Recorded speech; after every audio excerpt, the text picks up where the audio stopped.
that you, the audience, will get a better idea of how you can get the best bang for your buck as digital marketeers.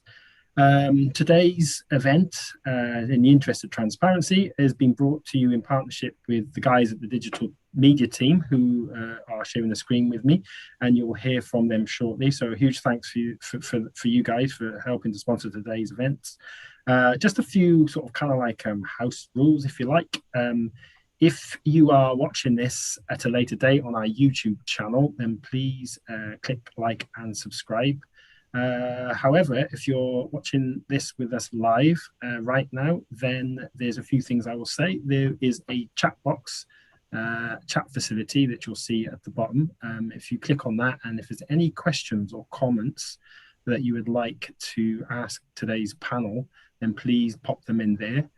However, if you're feeling brave and or have sort of questions or comments that are quite long, then you can actually use the raise the hand feature, and what that will do is allow us to turn your audio live, and you'll be able to have a conversation with our panelists directly.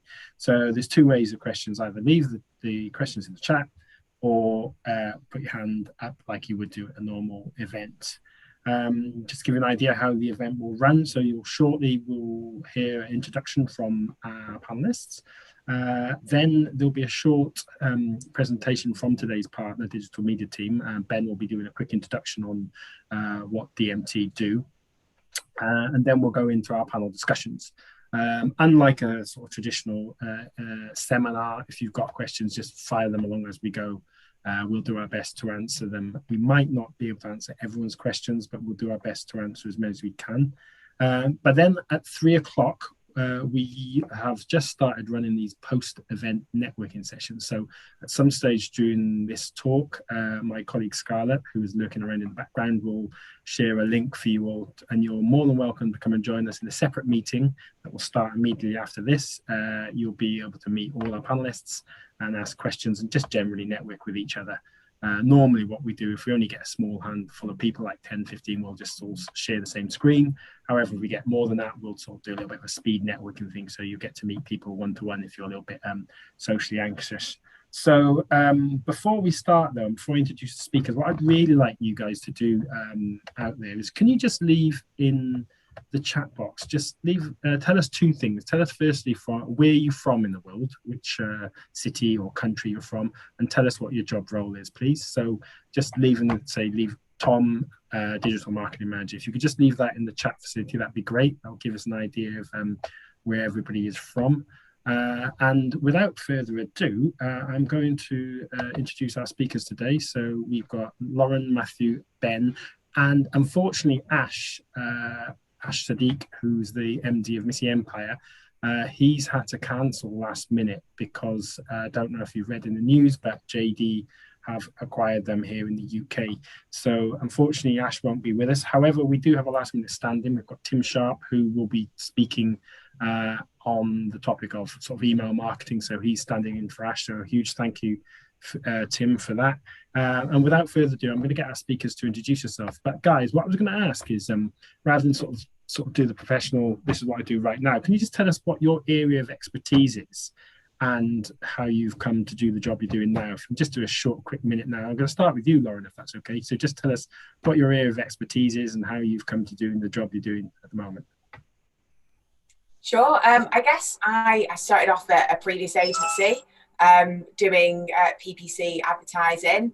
A huge focus of that industry was on fashion. So predominantly in the PPC realm, I'd say that my expertise is on Google Shopping, just because of the campaign type that works for fashion brands. Since then, I joined digital media team and helped to, I guess, grow the Google arm of the company.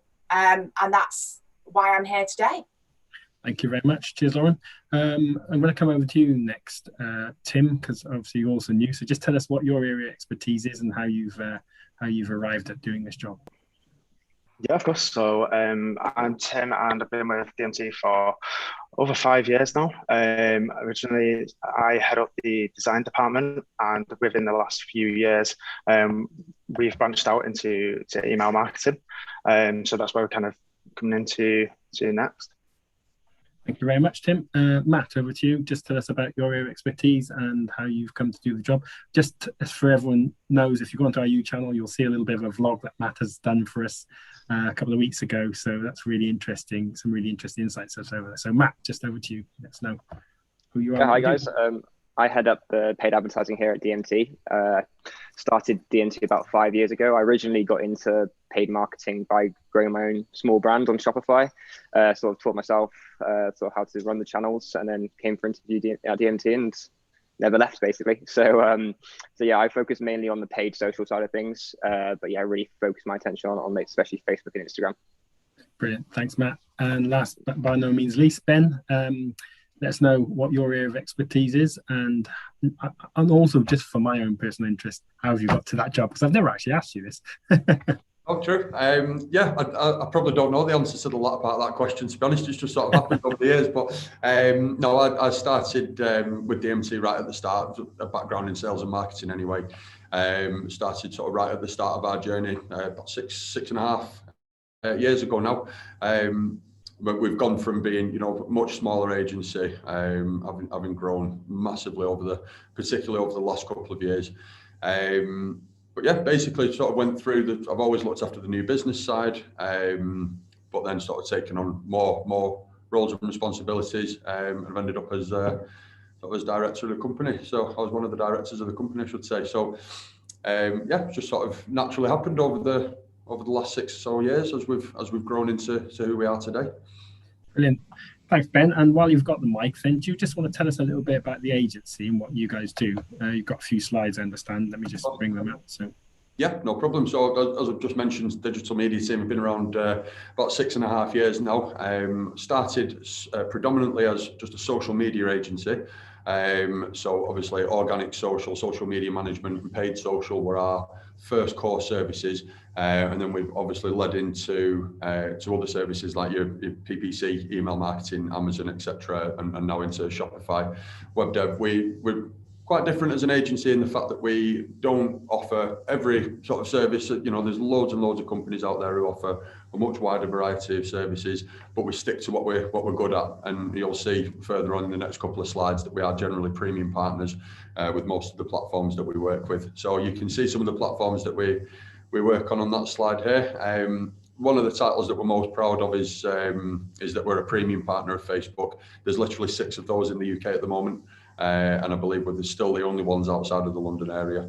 That's a title we're all very, very proud to have achieved, and it puts us in the top 5% in the world as an agency, competing with the big boys over in sort of California and Miami and things like that. There's a lot of big ones over there. So the clients that we work with generally, you'll see that our background is very much in fashion, which is why we're here today. Obviously, we tend to do quite a few talks for you guys as well, but yeah, you'll see a few of their sort of Lavish Alice, Missy Empire, Long Tall Sally, probably a few of the more recognisable brands, particularly in the Manchester area, but of course national and international as well. Thanks, Ben. And you do say you used UK. Actually, I was just looking down our chat box while you were talking, and we seem to have people from all over the world, really, which is great. There's a few from the UK, a few from the States. I'm pretty sure I saw Trinidad and Tobago, which is should be great. I'd love to be doing that from there if possible. Before we crack off, though, I'm just Scarlett's in the background, and she's just going to publish a poll for us. I just want to get the audience. There you go, guys. So just let us know where do you feel you need the most help from? Is it within Facebook advertising or Instagram, TikTok? PPC and paid search, influencer marketing, email marketing, or something else. If it's something else, it'd be great if you could just, pop them in the chat, because that really gives us some insights and something to talk about. So there you go. I'm not sure if we can oh no, the panels can't vote, I'm afraid. So when you guys actually fill it in, this is generally all the audience. So we'll let that go on for a few minutes. Scarlett will publish the results when they're done. However, I'm going to kick off our conversation, Ben. So Ben, I know we had a little bit of a conversation this morning over a virtual brew.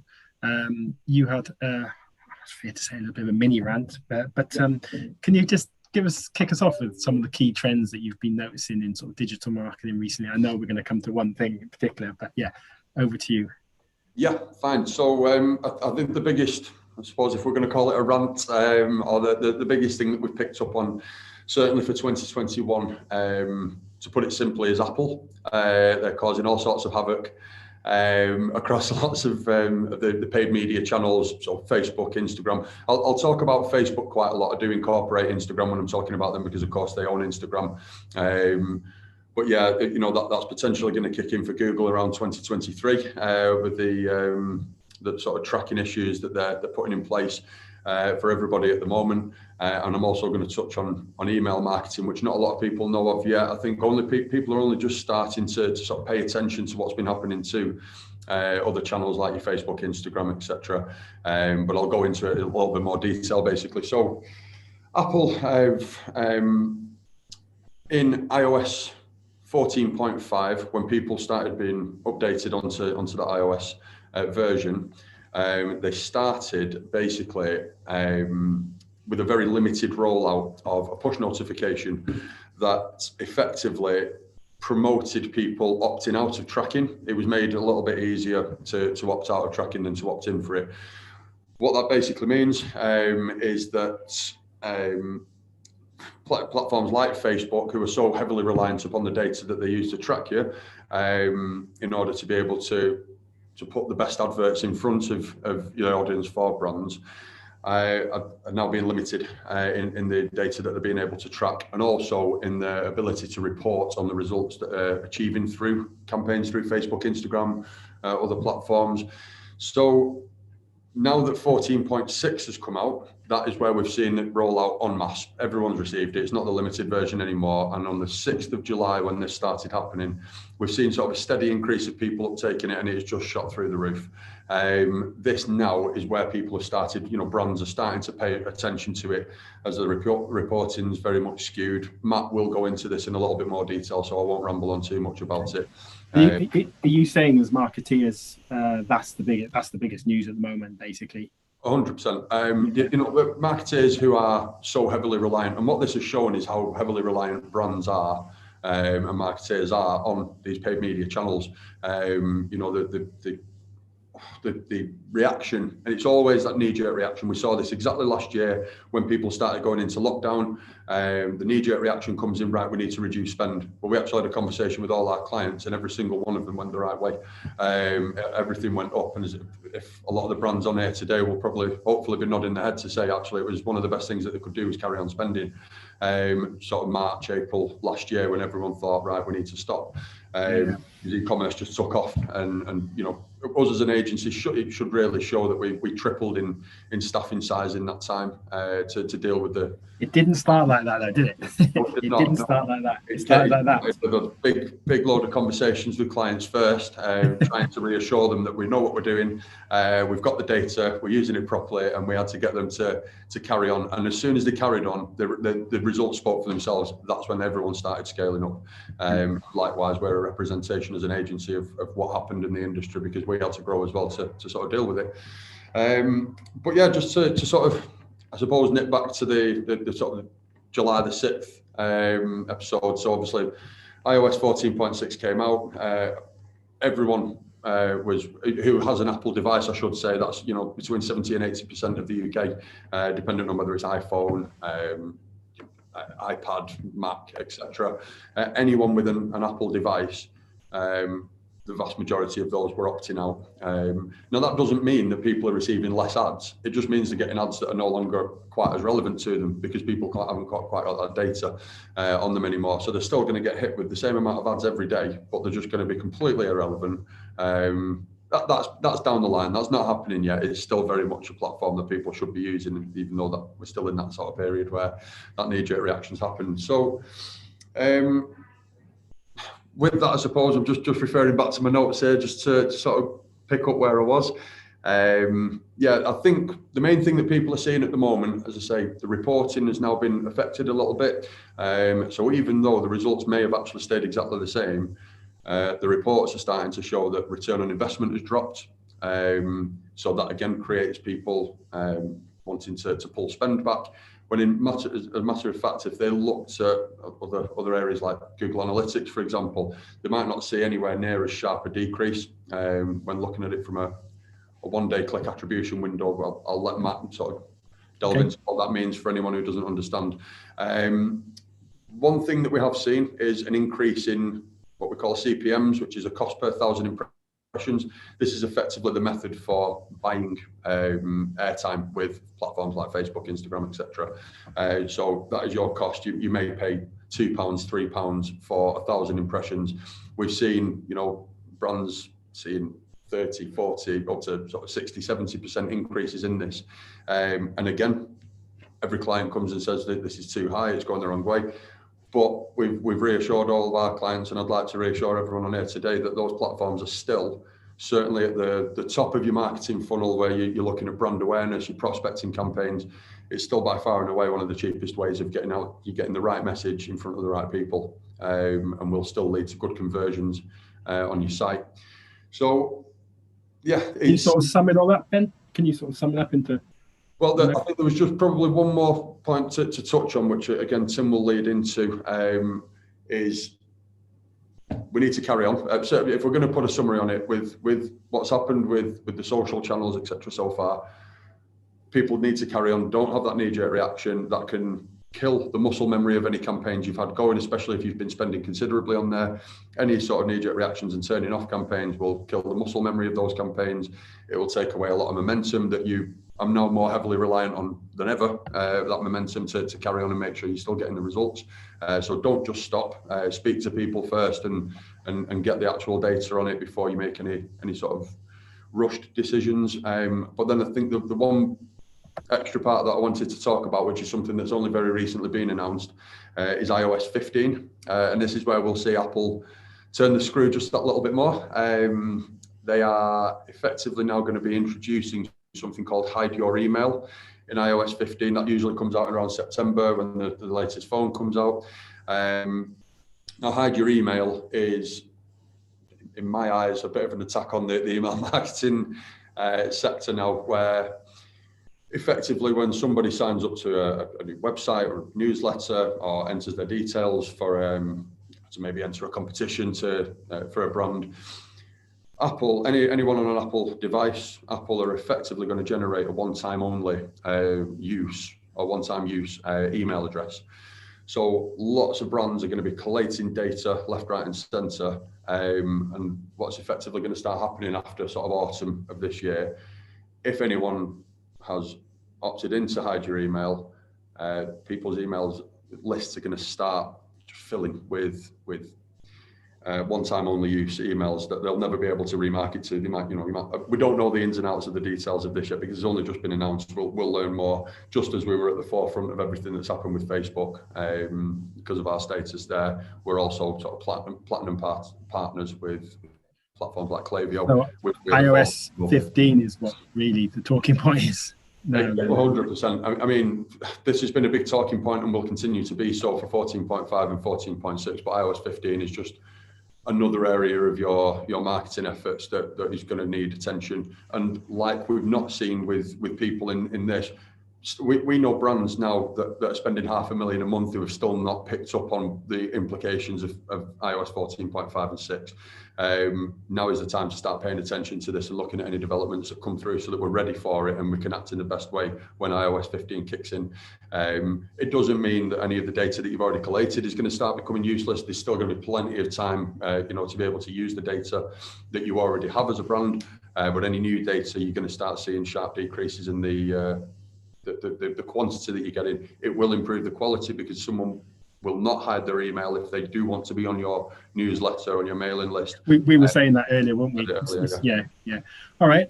Sorry to just interject there, but we've just had the result of the poll here. So where do you feel you need most help? Can you guys all see that? Not come up for me yet. The last one did.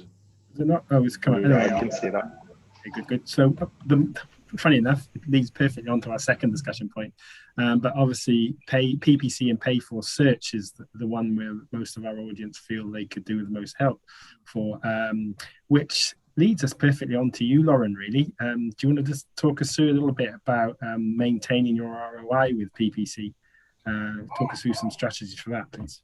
Great timing. I did clock the poll earlier and I was like, oh, that's interesting. I wonder what the end result is of the poll. But yeah, I think that I'm not overly surprised by that. I think there are, there's so many different campaign types on Google in general. So instead of like batting around in between the two, I am going to focus on the most prominent campaign type for fashion clients, just in the overall theme of the webinar today. But obviously, if people have questions on search or display, YouTube, etc., like obviously we can run through that afterwards. I just don't want to take up, 2 hours of everyone's time. But I think I'll just start off by saying that obviously there are numerous factors that will affect your overall ROI. It's not just your ROI on PPC, but socials, and it's pretty much consistent across the board. It's like trending themes across the industry. We've got seasonality. It's a huge factor for fashion clients. We've got general product offering, which obviously changed in line with COVID, like everyone started selling loungewear. So there are major things that we can obviously adapt towards, but bottom line is like we need to be looking at all these other factors to help inform our overall PPC strategy. So I guess my first point leading on to that would be to be flexible with your budgets and your KPIs dependent on what's going on around you. Like if you're a brand that unfortunately, to use COVID for an example, couldn't launch a loungewear collection like rapid, like obviously we can't maintain that ROI because that intent for maybe like occasion wear just isn't there. So you say flexible, sorry, cut in there. Yeah. You're talking about short-term planning rather than sort of longer-term marketing. Yeah, I think more so now due to the industry changing with obviously the privacy updates and consumer behaviour really in line with, in the UK anyway, in line with what is going on with the latest restrictions. Obviously, I think previously we could look at it on like a month by month, year on year sort of comparison basis, but now really getting into the habit of looking at everything weekly. As opposed to, just sticking with that set budget that you've always had month in, month out. Like we really need to be a little bit more adaptable now than we were before. And it's just having the overall picture and being flexible. If we are seeing an uplift on PPC and we don't have the budget, like in my eyes, that's just a wasted opportunity there. Would you suggest then to sort of like keep a little bit in reserve then when, obviously people, you're smiling that, is that right? Or would you say? I think obviously we, as an agency, like to manage obviously the clients that we do manage, we need to have our KPIs on point, and we also need to have an overall budget in accordance to those KPIs. It's great if you are flexible on the budget. So, as an agency, I don't have to go and oh, by the way, if we maintain our KPIs, we are, we're going to cap out on this budget.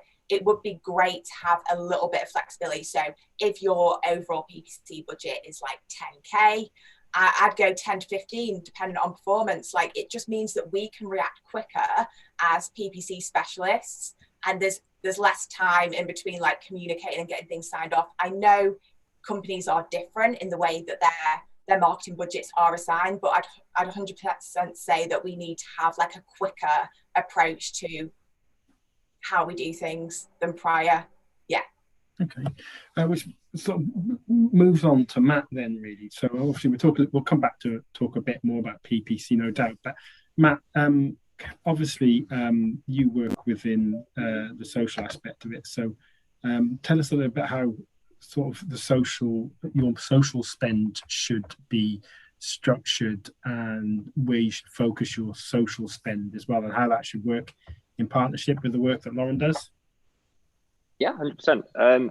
I guess the biggest takeaway that I've had over the last 30 days working with brands trying to combat the iOS 14.5 and Apple privacy changes is how reliant brands are on Facebook and Instagram. Like, even as an agency, we focus most of our attention on those platforms, but we're looking at 95% of our clients' spend is on those two platforms, Facebook and Instagram. And because of all the iOS changes, what we're seeing is that Facebook is now completely blind for anyone who's opted in for iOS 14.5 to what actually happens on site when a user clicks one of the ads. So when you actually look over the last 7 days, last 14 days for most of our clients in platform within Facebook, ROAS is like a downhill trend. It's crazy how bad ROAS has changed. And we're talking like up to 400% decreases in return on investment on Facebook and Instagram. However, when you actually look at different forms of reporting, and if you look into like Google Analytics reporting, you can actually see that majority of the results from Facebook is actually an upwards trend. But it's just Facebook is so blind now because they haven't adapted and made those changes on a wider attribution window yet. So what we're doing with our clients is trying to make sure that they, one, reduce their risk as a business of being completely reliant on Facebook and Instagram for their prospecting, and try and really diversify the way they are doing their omnichannel marketing. So you really need to be looking at especially things like TikTok, Pinterest, and Snapchat, depending on the brand and their target audience. And then the other thing. Sorry, just to cut in there, then you just mentioned about Pinterest and all those. There's a question actually in chat from Aditi. Actually, is Instagram a good platform to start a brand on? So over the last 2 weeks, 3 weeks, when all this has been going on, has your opinion changed on Instagram as a platform, as a marketing platform, but also as a platform to launch brands? Absolutely not. I do think Facebook and Instagram is still the most powerful social channel there is to grow a brand. However, at the moment, with the CPM changes and how expensive it is to advertise and do sort of brand awareness activity on Facebook and Instagram, it is quite expensive in comparison to their competitors, such as TikTok, Pinterest, and Snapchat. Their CPM costs are a lot cheaper. However, we've got to remember Facebook and Instagram are 5 years ahead of the other channels in terms of the way they report on and the way that you can actually scale on their algorithm within platform. So to answer that question simply, I would say, yeah, Instagram is definitely probably still the number one place to sort of grow a brand. It's just the way you do it and how you split the budgets across the other platforms will really depend on the brand and the products and your sort of target audience. Okay, and then just sort of touch back to what Lauren was saying. Do you guys ever scrabble for budget between PPC and social? Or can you tell us a little bit about that? And what's the sort of normal who should get what type conversation like? Lauren, do you want to pick that up? Yeah, I guess like what we really want to be. I think this is a benefit of obviously paid social and PPC working a little bit more closely together. I find like in other agencies that just doesn't happen. So you don't even have like the budget conversations between the two specialists. It's just assigned by somebody else. So I'd say a major pro of that is like we know our channels best. So I could say, for example, look, we've had such a big increase on Google recently. Versus Facebook, maybe in line with the changes and the delay in data, not quite seeing that uplift. So we therefore need to make like a good judgment on where that is best going, like kind of for the now. So I'd just say it's a mixture of looking holistically across the board, like how each channel is performing in the main against like your overall like top line stats in analytics, for example. Like, are we seeing a bigger upwards trend on Google? In line with like your overall uplift in revenue, for example, and vice versa. Matt will do the same. So we definitely want to be pushing our own channels, but we also know that there isn't an unlimited budget available for everyone, and at the end of the day we want to get the most revenue for our clients via any channel. So that's where the conversation between us kind of comes in with the client, and we can. Can you give us a percentage thing then? If you were advising a client now, like to say, look, I got £100, which wouldn't get us anywhere, but let's just say for ease of maths, how much should go on to sort of PPC and spend with Google? How much should go on to, Facebook, Instagram? Can you give us was that too much of a simplistic question? I guess it really does depend on how like your brand is performing. I think at the end of the day, we tend to see better results on social channels for like fast fashion versus luxury fashion goods. So it probably even out when the price point gets a little bit higher. But I'd say that the majority of the budget across the board with our clients at the minute, if it's fast fashion, would go on Facebook and Instagram versus Google. So I don't know, is it fair to say like 60-40, Matt? 60 social, 40 Google? But I'd say so, but it's like, again, it's really depending on the brand and the actual client, isn't it? So if, for example, if there's a brand new sort of client coming to market, you need to sort of launch the brand, you need to do brand awareness. So that's going to be mainly your social channels. So probably more 70% on social, because obviously we need to get the brand awareness. We need to get the brand out there. We need to get traffic. We need to get people knowing and educated about the brand. However, if a brand is already sort of well determined in the market, the high intent traffic is coming from Google. People are there to shop. People are there to Google, like buy a red dress, buy whatever. So you want to make sure you're ahead of your competitors. So we'd probably shift more the budget weight towards Google to drive that high intent traffic, and then use Facebook more at the bottom of the funnel to really capitalize on all the traffic that that Google's driving. And make sure if anyone is showing some sort of intent, has gone onto the website and sort of added a cart or had a look around, that we are re-engaging with them at the right time, with the right creative, with the right messaging to get them to convert. There is a question that's just come in the Q&A box. You might not have noticed it actually. Didn't realize it was on. But how would you advise a pre-startup company to budget for marketing? Is there a recommended amount that you would advise to spend on marketing companies and ad spend? Ben, you're nodding there. Do you want to... I have this conversation almost daily, so I'll probably place to talk about this one. I think the guys will agree. What we see a lot of times is obviously when brands are starting up, they're in the pre-launch phase, the budgets might not be there, or they might not want to apportion as much budget to something that they personally haven't tried before.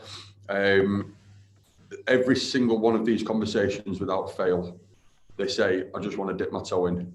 Do not dip your toe into paid media. Facebook and these platforms where they're either cost per click or the CPM, as I mentioned before, cost per 1,000 impressions, they're sort of set up in a way where if you don't do it properly and you don't do enough of it, you're not going to get any real data back because you're not getting enough traffic to your website. You're not going to get any real workable data back to be able to make any informed decisions on who likes what type of advert, which particular creative in your advert struck a chord with a particular audience.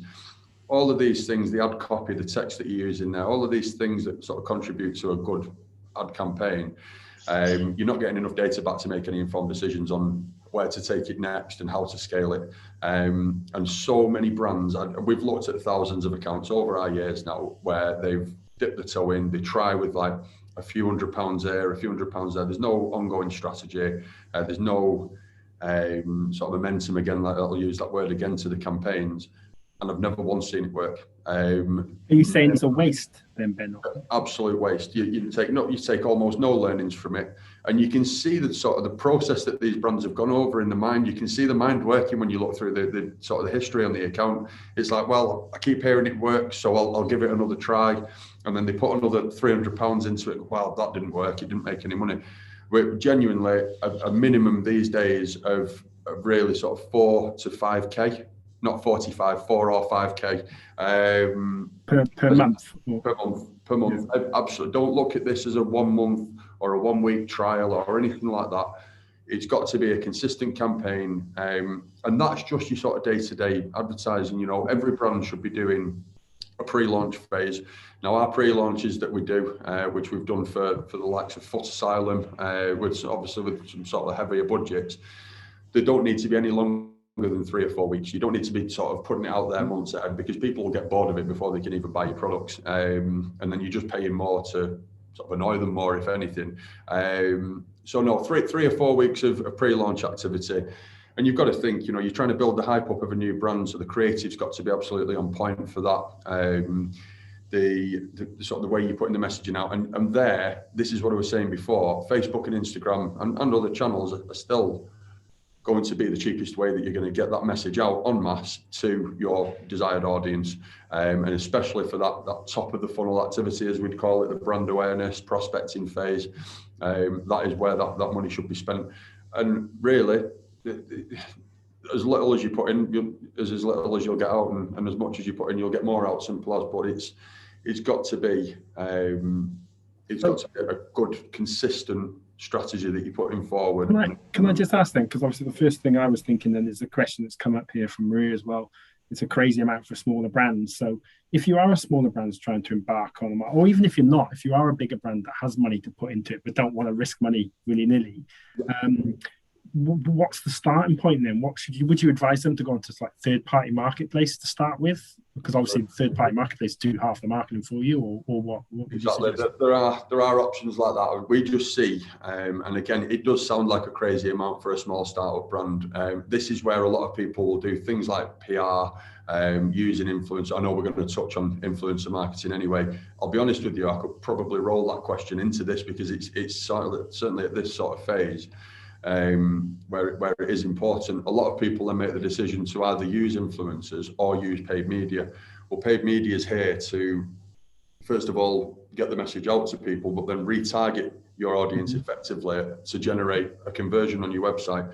So one without the other is sort of a crazy idea as well for the start. To use the word crazy is, a lot of people think, right, well, I'll get an influencer to send a load of traffic to my website, but then they don't capitalize on the traffic that comes on that website by not remarketing to them effectively through paid social, through PPC and email marketing. That's there to sort of finish the job that the influencer started by sending that person there. So one without the other shouldn't be done. So there isn't an easy answer then to what is the starting point. I mean, I know we are actually running a talk later this year about third-party marketplaces, because there are some brands that want to start and then they complain about the fees that they're taking. Well, I'm sort of saying, well, you know what, it might be 30%, it might be 50% in some marketplaces, but they're doing all your email marketing for you. They're doing all that bit for you. And when you are big enough and got a follow enough, then they can come to guys like you to take them to the next step. But is there an alternative solution to that, or is it just a case of it's dead hard?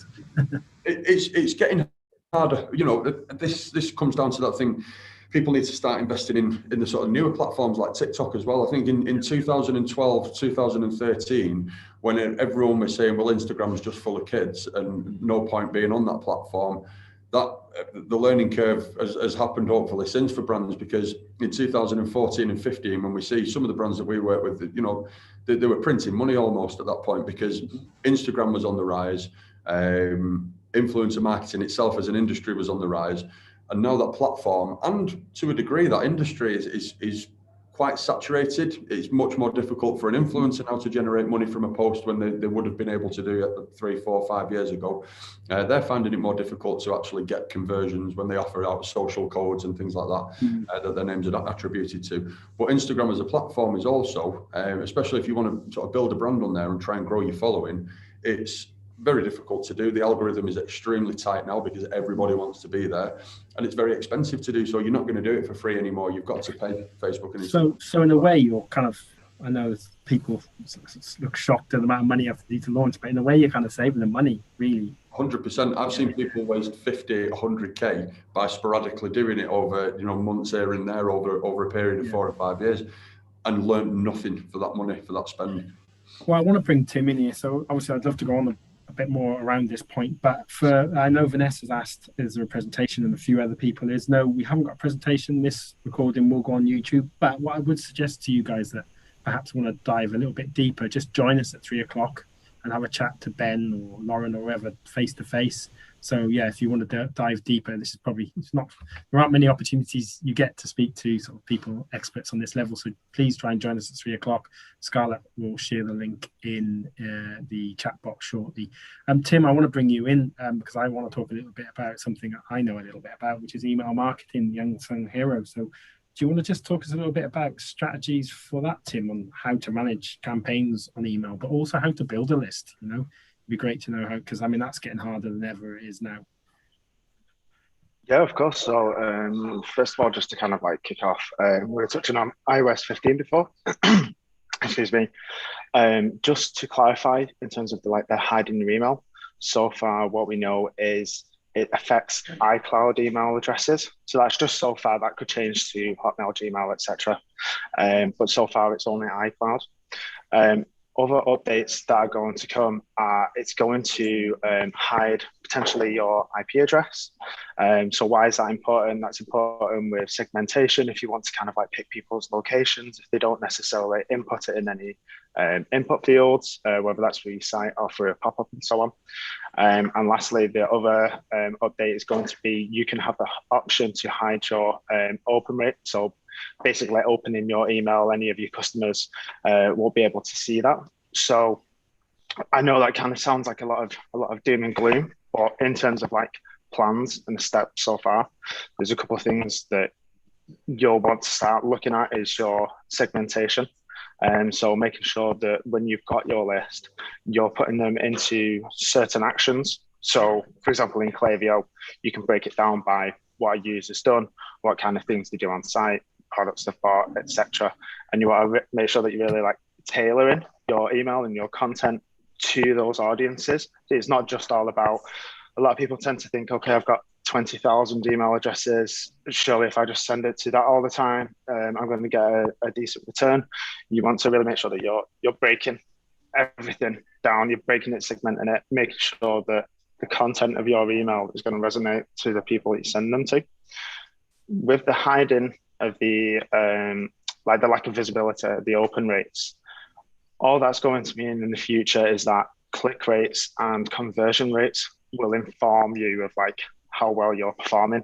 Essentially, your open rates is basically an indicator to show about like your list health and how engaged your users really are. You know, how well you're doing with your email marketing. So it's not necessarily kind of it will have some effect, but it's just going to kind of like move the goalpost essentially. And the next focuses will be the click rate and conversion rate. So that's just kind of like to go a little bit into the iOS 15. Tom, sorry, we did speak about this before we went live. Do you want to just sort of like let us know what a good open up rate and click rate is for the audience, so that they know they're doing well or not doing well? Or... Yeah, of course. So from a B2C standpoint, anywhere kind of above 20%, so 20 to 25%, even 30 in some cases, depending if you've got a really strong audience, is a good kind of like indicator that you're doing the right thing. Okay, and then the click rate? Click rate between 2 to 3%. And I can never overall remember. for B2C runs. Okay, and that's 2 to 3% of the overall sending, or is that of the open? Of the people opened. Right, okay, cool. So it'd be like your list, and of those people, of that list, how many people opened? Of those people, how many people clicked? Brilliant. And before I move on to the next point, I just want to ask you. So we talked a little bit about operating a list, and where, in your opinion, Tim, you might be slightly biased on this, but where should it fit within the whole marketing mix alongside what Lauren and Matt does? Obviously, you know, the money you spent on email marketing, I imagine, is acquiring people, but in terms of performance. Yeah. So where it sits in the funnel is mostly retention. So, you know, you're using paid social and PPC to get new customers, to acquire them, which is, you know, really like the hard work. The next challenge of it is to look after them. So email really sits in the retention side. So it's, you know, contacting previous customers, anyone who's kind of like showing interest. It's, you want to create what we like to call wanted emails. So the thing with email addresses is it's very personal, because with every email you're speaking to them on a direct level to that individual person. So personalization is key. But yeah, to go back to your question, email sits in retention mostly. So Lauren and Matt get them in, you keep them there, basically, effectively. Essentially, yeah. Yeah. Go on, Lauren. No, just agreeing with what Tim was saying. Like, obviously, you could, and also what Ben was saying, like, you know what, we are asking for a decent volume of ad spend to benefit from the additional data that will help with the efficiency of the channels, which is why Ben was saying, like, we need, it's not an on-off approach, especially if you're starting from scratch. Like, we need that consistency, we need that data, because that's what's going to inform better decision making on Google and Facebook. So what I'm trying, just emphasizing the point, like, we've put in the money to acquire that new customer. The easiest bit, well, sorry, Tim, not easiest bit, but the bit that you guys should 100% be doing, like, is making sure that you are getting that customer to purchase again without having to front that initial advertising cost. So yeah, just backing up his point, really. He thinks what you do is easy, Tim. Yeah, of course. That's what she's saying, you know. But no, it's important to look after your data. It is, and I think Ben and I have had conversations about this in the past. It's all about the one thing that's great about email is you own that relationship. It's for you to make the mistake and for them to unclick. You know, where it's obviously with the social media accounts and PPC, you've got to go through a third party, and that's the beauty I think most brands should be aiming for. I think it's fair to say, wouldn't you, or you know, build an email list. No, I think that's it's fair to say, it's build a good solid email list. Cool. I want to move on quickly to talk a little bit about Amazon. Lauren and Matt, you had a few thoughts on that, and maybe this ties in to what we were saying earlier. What are your thoughts on Amazon as a platform for marketing? Because I know they offer a range of paid for options as well now, don't they? Matt, you've gone off mute. Do you want to start? Yeah, I guess I can kickstart this. So even for us as an agency, Amazon marketing is a new service for us, so relatively new to the game in that sense. However, from what we've seen so far, especially from the fashion clients, it's massively neglected channel. And to most of the clients that we do have on board who are spending quite a lot of money with Amazon are more outside the fashion world. However, their ROAS and their sort of returns from the channel are fantastic. They are, in comparison to what they're seeing on paid social, especially, and even sometimes in terms of Google as well, it's just phenomenal. And we know from what we can see in America around Amazon fashion and what they call Amazon Prime wardrobe, it's a massively growing network channel. I think around 39% of the purchases made in 2020 over COVID were related to fashion products across Amazon, which is just showing you how quickly it's growing. So yeah, and it's such a high intent channel. People are on Amazon to shop. People obviously go to Google to search around a number of different sort of keywords, search terms that people use. But when they're on Amazon, they're looking at the intent is so high.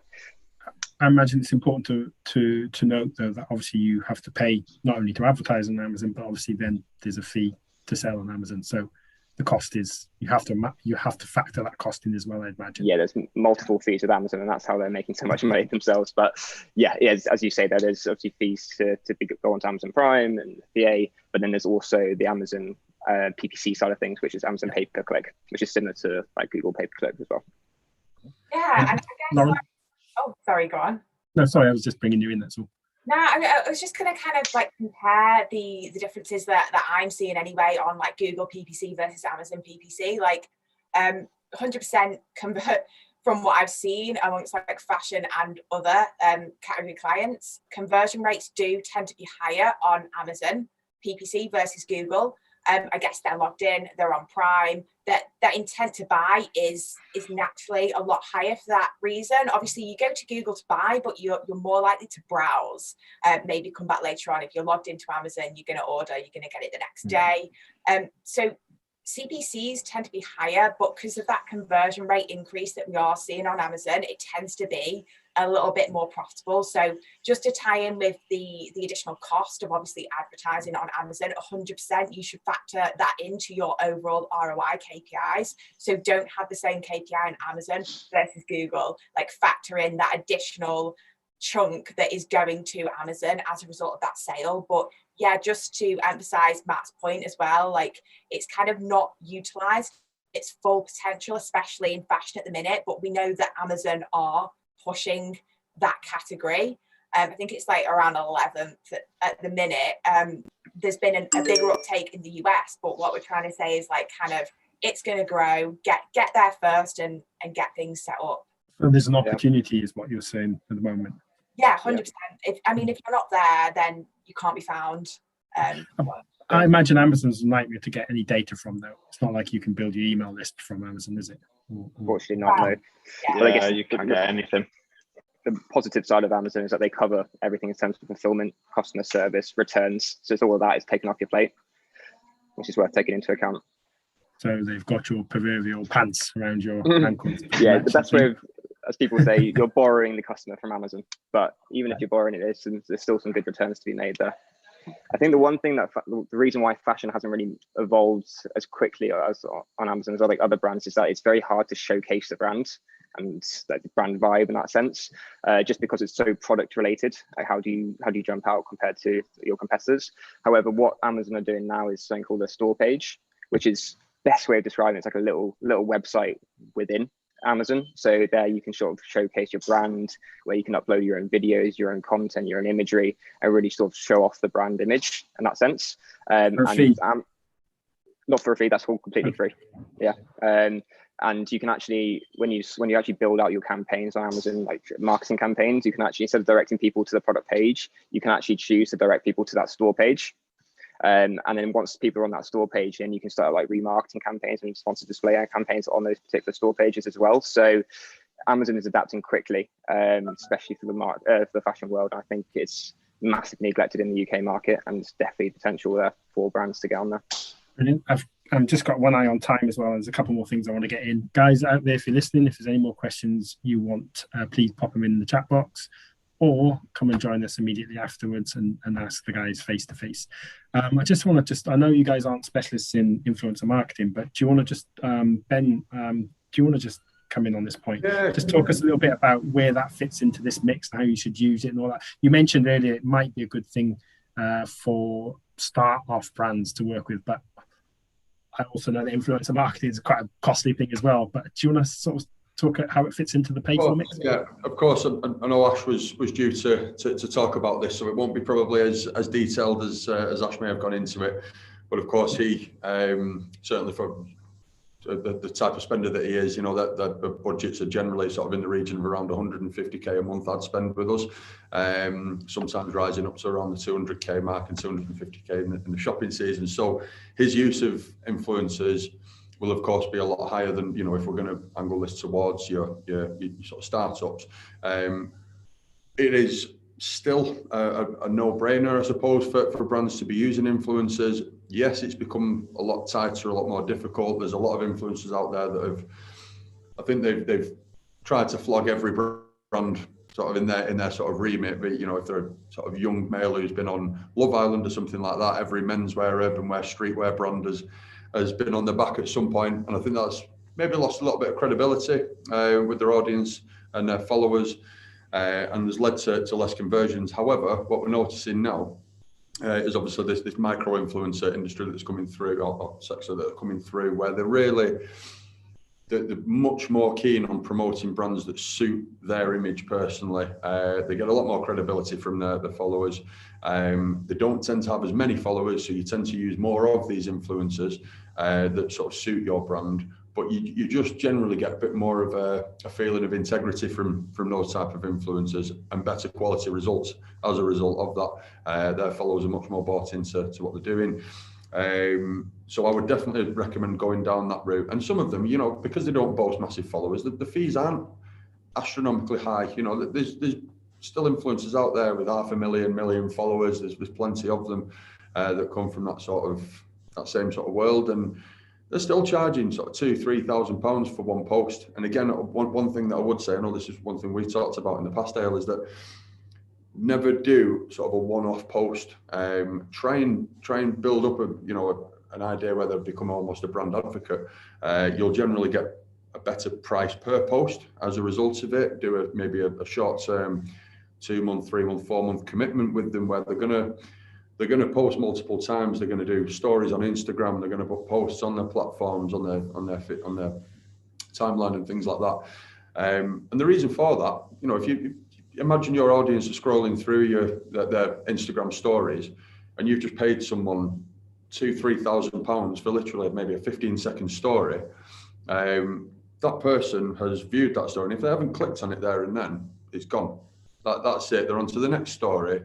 There's no follow-up to it. You've just paid for a lot of people to see something once that they've probably forgotten about 30 seconds later when they've watched the next couple of stories. And it really should be that sort of ongoing campaign. This is why paid social is still one of and PPC are still as successful as they are for brands, because we don't just hit them once, we retarget them. It's the old marketing rule of 7. It's been around since long before Facebook, Google ever existed. It still exists today. It's just, this is the medium that we use to use that method. So I would say go down that route when it comes to influencers. And again, as I mentioned before, don't do one without the other.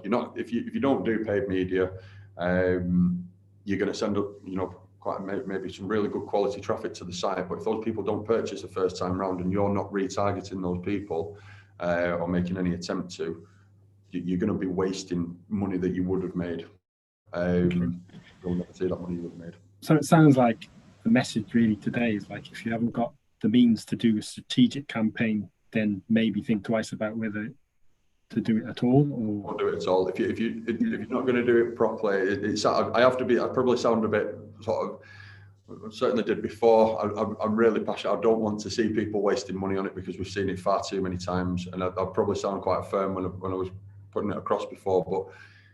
But if you haven't got the budget there and then, I genuinely believe it would be better for people to go and seek investment so that they can do it properly and give themselves a chance of actually getting that brand off the ground using these these channels these days, rather than trying to struggle through with not enough budget and not enough learnings, because it can take forever and a day, especially as things are a little bit tighter at the moment with everything we talked about in this today. Would any of you out there would like to give any sort of suggestions on what startup brands could do to test market?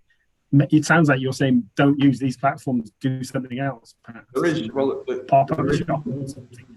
And this genuinely wasn't a plug that you've just done there, because I don't even know if you know about this. We're actually in the process at the moment of setting up something called an e-commerce essentials service. It is more tailored towards brands with lower budgets, towards startups. It takes the core, effectively, essentials that you would need from a marketing setup, so your full funnel marketing setup that we would use. And we're still going to be very selective. We're not just going to let anyone come onto it, because again, we're certainly not going to be associated with having failed for a brand. We have very long-term relationships with all our clients. We wouldn't just take anyone onto it, and we'll still be going through that sort of vetting process that we do before we work with somebody in DMT. But it's effectively a slightly more cost-effective way of doing it, with slightly smaller budgets, less in fees, etc. And that is something that we're using. There's a couple of different routes we're going with it, but that is something that we're trying to provide to try and bring the cost down as much as possible, so that people can get into it and do the right thing, do it in the right way. But we can send out a bit of info on that. It's not even ready yet. It's just something that's happening, which is why you probably wouldn't have even known about it yourself, to be honest. But that is something that we are trying to do, to try and help people sort of take that first step and start using these channels. Brilliant. Thanks, guys. I'm going to sort of round it up now, because we're coming to the end.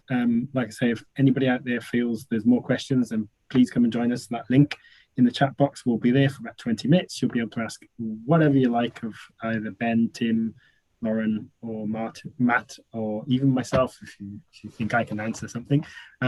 So I just want to sort of like I say, I think what's been interesting for me, particularly what you were saying, Ben, is that when sort of the social media platforms came out, there were loads of disruptors coming out. I think things have just changed over the last 10 to 15 years. I don't think it's as easy to be that disruptive brand from a bedroom as you once were. I mean, it's not impossible. There's still plenty of people coming out disrupting, but I think that's the message I'm sort of taking a little bit from this. But I'd like to know what your thoughts from all of you are in terms of what the next 2 to 3 years are going to look in terms of digital marketing. And I might come to you, Matt, first, if you can just give us an idea what you're anticipating the digital marketing landscape to be like in the next few years. Yeah, I think at the top of any brand owner's priority list at the moment should be reporting. They really need to sort out their reporting, because as I said before, people have been so reliant on Facebook's attribution reporting with the 28-day view and 1-day click attribution model. However, that's completely gone out the window now. So people need to look elsewhere to make sure that they're managing their budgets correctly and how they split it across the channels. The best way of doing that is going to be key reporting. So make sure you focus on getting your Google Analytics up to speed, looking at third parties to try and improve the way you're reporting. And then from there, I think that the next 2-3 years is going to be a whirlwind. I think it's been a huge reset on how we're going to report as digital marketers, and also how we're going to market to our consumers and potential target markets. But I do think Facebook and Instagram are going to be leading the way. They are, as I said before, 5 years ahead in terms of the data teams that they have in-house. And I do think that they've got major changes. One of the biggest changes is actually going to happen today, June 30th. They're changing the way they statistically model on Facebook and Instagram. So we should see better reporting, better analysis coming through for the platform. But yeah, I think it's just we're going to have to completely change the way we do things. One of the biggest things is what we call the CAPI, the conversion API, where Facebook and even the other social plat channels are making sure that we don't do browser to browser reporting, but we do server to server, which is the next step, basically moving away from the cookie and linking the platforms directly to the servers. Lauren, just quickly, because we've got time's running out a little bit. What's the next 2 years look like? Yeah, I'd say that there's going to be a real emphasis on first-party data. So, yeah, again, moving away from the tracking via cookies in 2022, Google are going to stop doing that. Obviously, it's not been rolled out just yet, so there aren't like huge changes right here, right now. But yeah, in the next 2 to 3 years, 100%, like it won't be a thing. So I'd say start building on your first party data, your emails. and keep them engaged and attribute as much of that data as possible to your existing campaigns. That would be my top suggestion, is that focus on first party data. Thank you, Lauren. And Tim, what's your next 2 to 3 years look like? I think it would be personalization. As kind of like we're moving more into privacy, it's like more about individualism. I think like personalization is going to be key going forward with your marketing. Brilliant. Thanks. And Ben, just got a few seconds left. So. Yeah, very quickly, I think obviously with the core that we've been talking about today, a lot of this has all come from Apple. Apple have obviously their angle that they're using here is that it's all about people's privacy. I personally have always seen Apple to want to financially capitalize on it. I do personally believe that I think they'll bring out an extension to what already exists in Apple advertising, which is just for the App Store optimizations at the moment. I think they will bring out something that looks very similar to sort of Facebook and Instagram as an advertising platform, and also an email marketing platform. I do think there'll be a more privacy-led version of advertising coming from Apple. Probably early next year, in my estimations, I would expect to see something from them. I don't think they're just going to cut everyone else off and potentially miss out on these billions of pounds that are being spent by businesses globally. Thanks, Ben.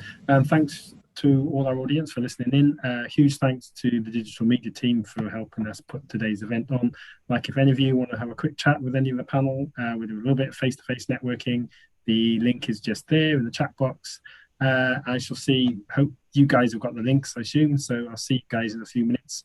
A quick post-event. Unfortunately, I can't buy you all a glass of wine or anything because it doesn't work that way online. So I'll see you all soon. So thanks very much, guys. Appreciate it. Bye-bye. Cheers. Thank you very much. Bye.